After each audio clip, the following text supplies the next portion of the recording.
Good morning. Welcome to TalkuTalku News Worldwide. Now, things are happening in Africa. People are angry about bad governments, bad leadership, corrupt leaders.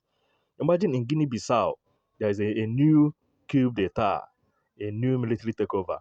Just one of our former Nigerian President Goodluck Jonathan, he has been airlifted from Guinea Bissau, arrived in Abuja. He led the West African Elders Following Election Observation Mission in maintaining or monitoring last Sunday's presidential and legislative election before the military announced that they have seized power, and they even helped him, escorted him to Nigeria. Watch this and see for yourself. Things are happening. People are angry. Watch this. Let's begin what's trending with the good news that former President Goodluck Jonathan is safe and has arrived in Nigeria after departing Guinea-Bissau in the wake of the military takeover in the country that left him stranded on Wednesday. Jonathan departed on a special flight alongside members of his delegation. He was one of the 36 high-profile observers on the joint mission of the African Union, ECOWAS, and the West African Elders Forum to monitor the presidential election. Well, here's the movement. His plane touched down in Abuja.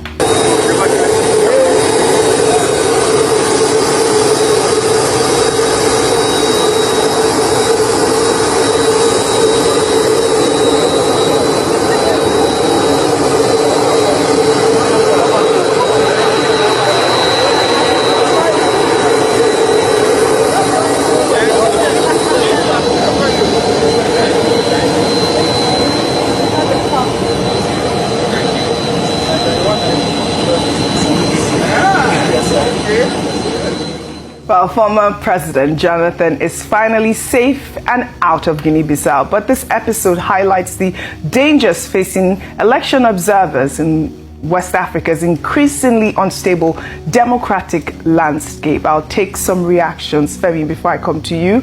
Runs wrote, "Good to have him back on home soil, but the fact that a whole former president was temporarily trapped during yet another West African coup just shows how unstable the region has quietly become.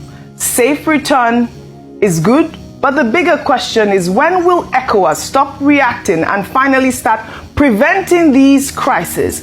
Oko wrote on X, "Goodluck Jonathan has now added surviving a military coup evacuation to his CV. Man has dodged Boko Haram bombs, 2015 election loss, Guinea-Bissau coup. At this point, the good luck in his name is not propaganda.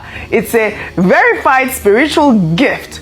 Welcome home, sir. The luck is still working overtime." I particularly loved that tweet. Yesterday I had another tweet that said good luck, and now you know his luck is really working overtime. He came back home safe and sound. But you know, like I highlighted, the bigger question about the West African coup. We have seen in already 5 different West African nations, this coup is becoming increasingly disturbing. Absolutely. So first things first, as we've already established, we are very happy to see our former president returned in one piece. He did look very joyful and happy and relieved to be home in that video, and I know a lot of us were anticipating perhaps hearing from him directly, but while we wait for that to happen, we are definitely happy to see that he has been returned. But I do think that this experience does uncover greater questions.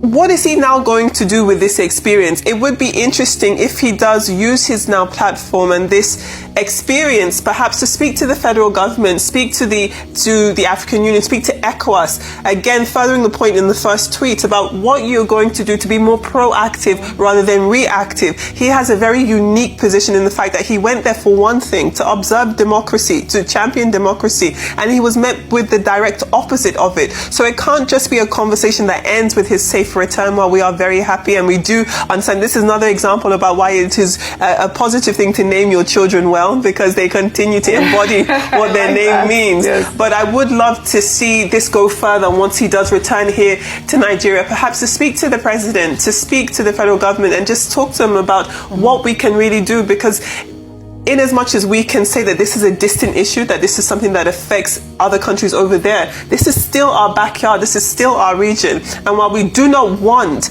any type of military coup to be attacking Nigerians' democracy. We can't act as though this is a distant issue. It's getting closer and closer, this type of political insecurity.